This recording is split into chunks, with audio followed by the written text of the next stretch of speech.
And welcome to Hannity. And tonight, President Trump's cabinet on Capitol Hill delivering what is a master class on how to deal with unhinged radical Democrats. Marco Rubio, Scott Bessent, absolutely embarrassing several left-wing radical lawmakers.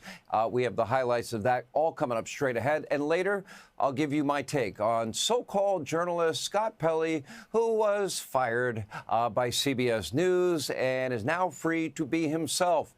Damn, dude, these guys have totally dropped all notion of ideological consistency, any investment in like their peers, like defending their rights of their peers.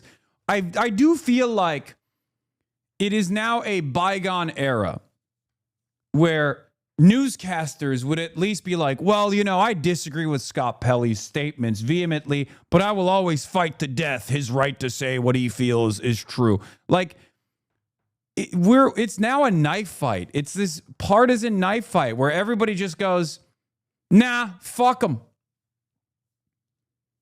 Fuck him. It's crazy to see this. Like, this is a well-respected journalist that was the face of fucking 60 Minutes for a decade plus. What do you mean it's totally valid to just shank him like this? Like, it's expected because these guys are charlatans. They've always been charlatans. But even then, I'm kind of shocked. It's shocking to watch it unfold, even if you expect it to happen. Our left hack in love with himself. Maybe MSDNC is next. But we begin tonight with the troubling news for the Democratic Party. Across this country, Democrats, they are now desperately counting on a very strong midterm election so they can stay relevant and not completely lose their sanity. But a big new poll from Marquette, it should serve as a dire warning to Democrats. In just 1 month, the Democrats' lead on the generic congressional ballot has been completely wiped out, a 9-point swing in favor of Republicans. The only apparent reason, Americans are now slowly learning about some of the extreme candidates the Democrats are not only running, but protecting and defending and endorsing. Now, we'll get to some big developments surrounding Graham Plattner and James Tallarico in a moment, and we'll get reaction from Pennsylvania Senator, seemingly the only Democrat with common sense left, John Fetterman, who just called Plattner a creep. And he is. But first, I want to introduce you to the only Democrat with some common sense remaining is a guy whose brain faculties are just not working. Like, and his brain is doo-doo. His brain is mush. He can't even speak. He's a stroke victim. And his faculties have diminished in a way that we can see, in a way that we can observe. A congressional candidate from New Jersey's 12th district who just won last night's primary. His name is Adam Hamawi. Now, he might well be the new face of the Democratic Party, backed by AOC, the Squad. He is a devout socialist with an obsessive hatred for the world's only Jewish state. And that's not all. In 1994, Hamawi proudly volunteered for an organization detailed. He didn't mention me, and I think there's a reason for that. Maybe he will later in the video. Oh, he does. Okay, never mind. I wonder if he will bring up the fact that we are supposed to debate, because he's ducking me right now. He's ducking me. Sean! Stop ducking me, Sean! Oh, and that report. It was called the 9/11 Commission Report as a group that, quote, covertly provided. It's pretty crazy, by the way, because, like, my man, Adam Hamawi, was a 9/11 first responder. Provided financial and other support for terrorist activities. Now, during a raid on its offices overseas, government agents, quote, uncovered weapons, letters from al-Qaeda leaders, and a photo of Osama bin Laden himself.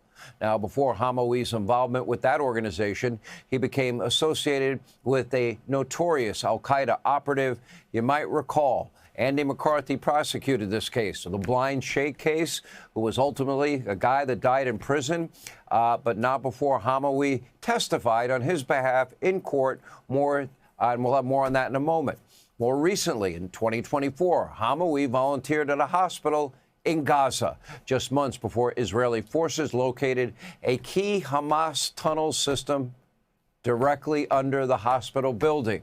And tonight, in a statement, Hamawi's campaign referred to reports about his alleged extremist ties gross and bigoted, and cited his military service and rescue efforts after 9/11. But keep in mind, Hamawi just appeared with Hasan Piker. America deserved 9/11. Remember that guy? And called for the American military complex to be dismantled, along with ICE, of course. Take a look. Yeah, American military industrial complex must be dismantled. That's not like, why would you say that out loud? That's not a bad position. That's not a radical position. That's a good position. That's a fair position. And same with ICE. It's like a popular fucking position. The MIC being dismantled, unironically, is one that transcends beyond political boundaries too. Like, it's not partisan. It's bipartisan amongst the masses. It's bipartisan in Congress that it must remain intact, and there's bipartisan support amongst the masses across party boundaries. We are spending $1 trillion, on our defense / Department of War / Department of War crimes now. And what we need to do is spend that in healthcare and spend it in I think education. it's pretty wild, by the way, that the next, congressperson from New Jersey 12 is a person that has literally said, like, we are doing war crimes, right? Like, it is now the Department of War is now the Department of War crimes. Like, that kind of stuff moves the needle in a pretty dramatic way. I think we are forgetting that even the most bold, most radical Democrats, they rarely say stuff like this. It's true, but a lot of Democrats shy away from actively criticizing the military-industrial complex or the actions of the military in general, right? We need to abolish ICE, and so not only do we need to abolish it, but we need to dismantle the DHS completely. Now, the Democratic Party has never been more extreme, and it's about to get even worse. Here now with the full report, our very own Kevin Corke. We give him This guy's awesome. challenging assignments, examining the mindset of crazy people. But anyway, that's my commentary, not yours. Kevin, in D.C. tonight. Great to see you, my friend. Now, Hamawi did win a crowded Democratic primary in New Jersey's 12th. He's obviously the heavy favorite to win in the general come November. But the victory, Sean, is renewing scrutiny about his past relationship with, among others, Omar Abdel Rahman, a.k.a. the Blind Sheikh. The radical cleric convicted on terrorism-related charges, whose followers, you may recall, carried out the 1993 World Trade Center bombing. Now, his critics, Hamawi's, say voters deserve to know why a future lawmaker, most likely, chose to support a figure at the center of one of America's most infamous terrorism cases. Worse, he's backed by the so-called squad in Congress, adding to an increasingly troubling pattern within the Democrat Party. Here's a party, Sean, where there's an operative who allegedly volunteered with an al-Qaeda-linked group. There's also a Senate candidate in May. Yeah, by the way, it's really funny to do this when, Jolani is in the White House shaking hands with the president. It's like, big dog, you know who else actually is hyping up former al-Qaeda operatives, directly? Working with them directly? We are, the American government, always, but certainly as of late. You're literally shitting on a doctor who saved the lives of thousands of victims of Al-Qaeda in 9/11, on 9/11, okay? That's what makes this so insane. It's just it doesn't matter. You can straight up be a superhero, okay? Because Adam Hamawi is, right? And even then, none of that matters. You're Muslim, you're anti-Israel, you're a fucking terrorist. This dude was dodging IEDs, okay? Was literally sewing back together thousands of American soldiers that the Republicans and many of the Democrats sent overseas to go fucking explode, okay, on Iraqi soil. He saved the life of Tammy Duckworth. And it doesn't matter. None of it matters. When Zaid is right, he's right regarding Muslim candidates. One solution to all of this is Democrats only nominate overachieving Muslims from now on because with the bar so high for brown candidates, Syed and Mamdani have no actual scandals. Yeah. It was supposed to be a scandal that Mamdani didn't march in a parade for a foreign country that hates him. That's how desperate they are for scandals in New York City right now. The one woke thing I agree with is that a true minority has to be better than a white person to hack it at many jobs because they're judged with a double standard. Ain't no black or brown Trump. An Indian man finally spent some money on clothes and his grooming, and this is what he gets. Yeah, he's gay as hell. That beard ain't fooling no one. Also, as far as like Ilhan Omar's quote unquote litany of scandals goes, it's the same faucet of misinformation and unlimited barrage of attacks that she has been the recipient of for almost a fucking decade for the crime of being a hijabi Muslim black woman who happens to be on the right side of history. Okay? This is how it always goes. They will say some of the most heinous shit about you. And it's doubly fucked if you're also visibly Muslim, if you're a black woman who's also a hijabi, you're going to receive unlimited attacks. Okay? That's it. That's it. It's just like, this is why I always have stood by. This is why I've always stood by people like Ilhan Omar, especially, not only because they are ideologically closest to me, but also because I know that they are being viciously and mercilessly attacked by not just reactionary media, not just Fox News, not just New York Post, but even from liberal media as well. Either liberal media will overlook these attacks and will allow it to continue with no pushback, no counter messaging, no counter signaling whatsoever, or they will participate in it.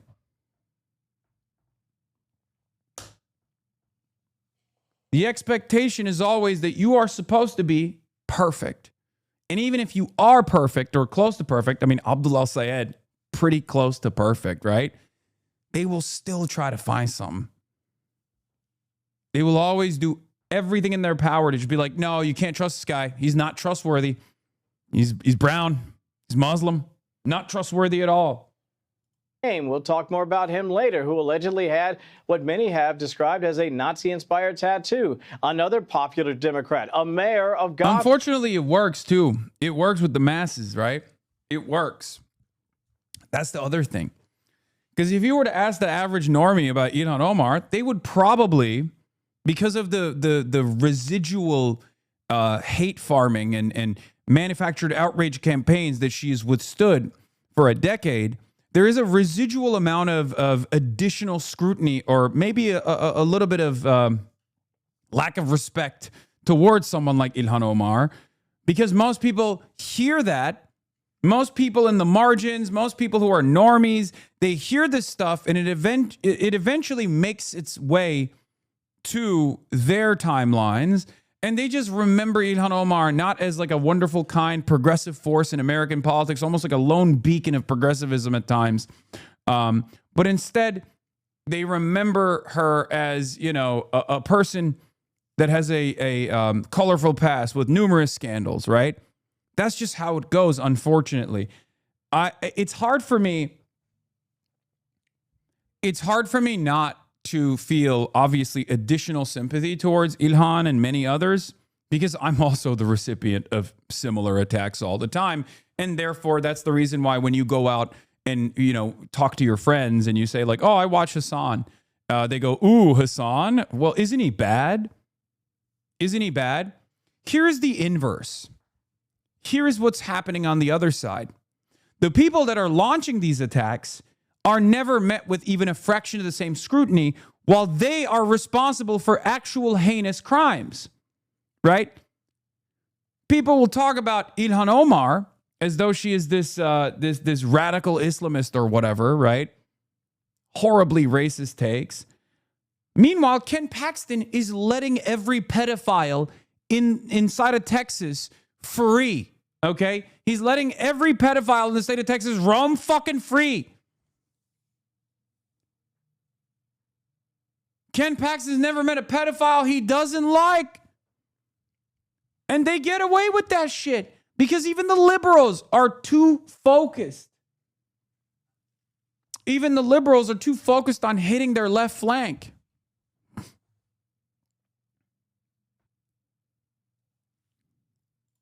That's it. Who has refused to attend the Israel Day parade, first time that's happened in over 60 years, and countless other examples of heated rhetoric from other Democratic lawmakers toward the Jewish state, and some have even argued seemingly sympathetic toward radical Islam. I mean, who could forget some people did something?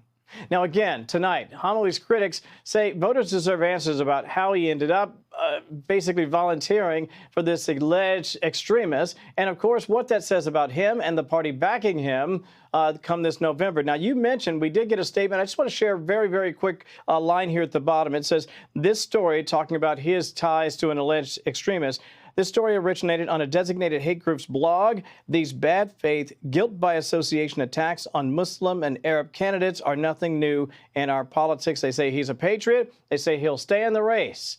But it does say a lot about his party, seemingly so, Sean. All right, Kevin, thank you for that very informative report. Very bad news for Democrats. They are backing the most radical and extreme Let's continue. candidates. So in California, by the way, our friends Steve Hilton and Spencer Pratt are both advancing to the general election, barring... Well, we don't know that yet. We don't know that yet. Big dumps. We're still waiting on bigger dumps.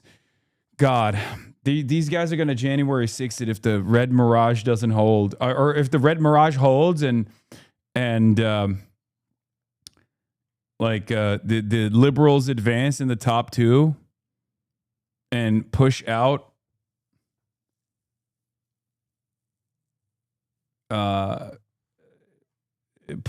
the Republicans.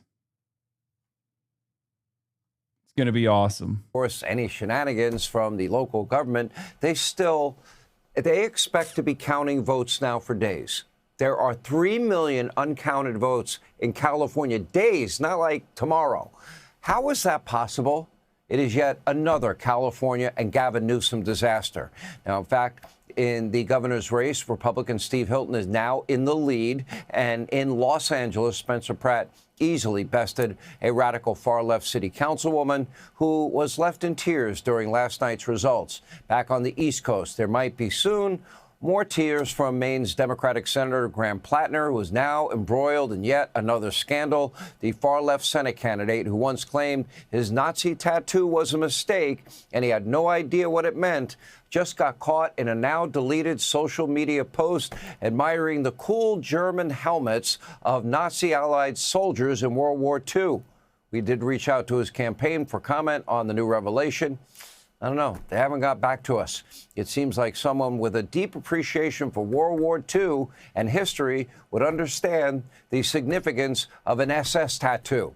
Now, meanwhile, after getting caught, bragging about cocaine use while on leave during his time in the Marines, along with, of course, the news about a sketchy, shirtless social media profile on this very sketchy... Dude, there is nothing funnier. There's nothing funnier than the Republicans being like this guy is literally, Graham Plattner and his background is literally every fucking Republican candidate in the heartland, okay? Pretty much every Republican that they run has done all of this plus, actual sexual assault allegations and shit like that, okay? So it's really funny for them to turn around and hit the decency politics angle at the Fox News broadcast.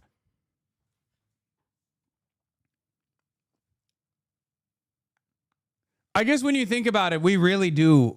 I mean, dude, Pete Hegseth. Dude. Pete fucking Hegseth was not only a Fox News anchor, he was the anchor for the weekend show and is now the Republican appointed Secretary of War. Pete Hegseth is a literal fucking rapist, dude. An alcoholic rapist. And he was at Fox News. That was your fucking co-host, Sean. That was your co-worker. And now he's in charge of the military. What are you talking about? Fox News has defended Roy Moore, who was such a prolific pedophile rapist, allegedly, that he was barred from entering his local mall, dude. Pete Hegseth was such a vicious, rapacious, drunk rapist that his mom wrote him a letter being like, you have to stop. You're doing too many rapes, she said.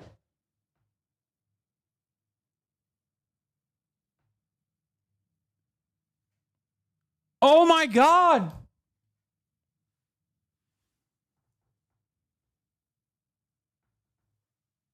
I feel like we're an upside down world, dude. What the fuck is going on? Website, a stated love of pleasure. Yeah, even down to the tattoos. I feel like this is an angle that we haven't really talked about that much. Pete Hegseth is the Secretary of War. He literally has Nazi tattoos that he hasn't covered up, okay? He has Nazi tattoos that actually got dinged by the National Guard. That's what's so crazy. At least with like Graham Plattner, he has plausible deniability because he can turn around and be like, I've never, no one ever fucking shit on me for my tattoos. I've done full body checks and whatnot. Pete Hegseth has been stopped by the National Guard. Pete Hegseth has literally, the National Guard has seen his tattoos and went, that's a Nazi tattoo. You can't do security detail. You cannot do security for the inauguration. You have Nazi tattoos.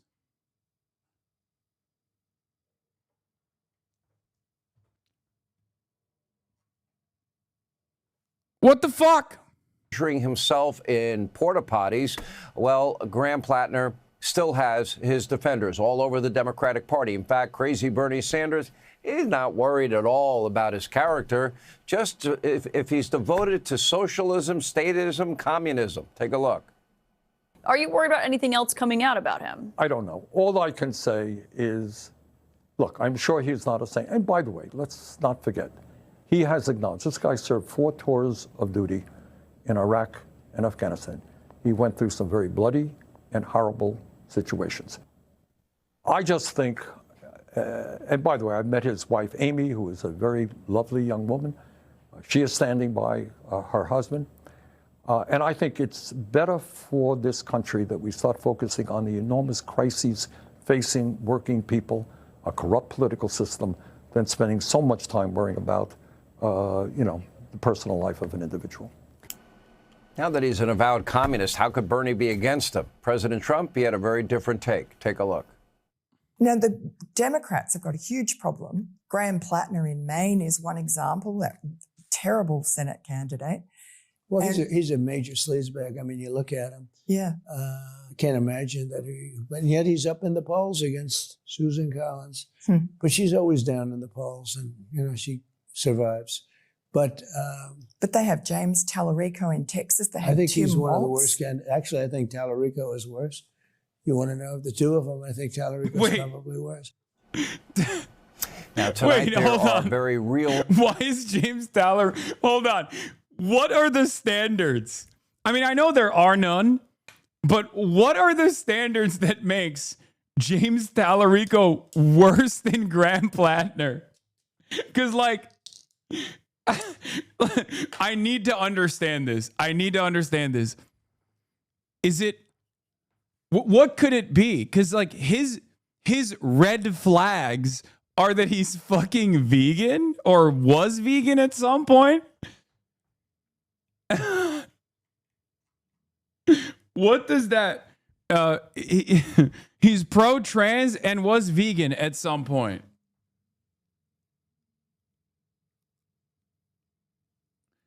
I guess for their He was never vegan? Oh, sorry. Worse, he has a vegan girlfriend.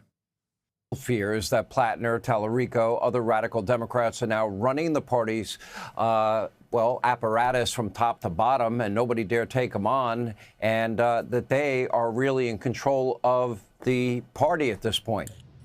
All right, thanks for watching. Check out my new podcast, Hanging Out with me, Sean Hannity.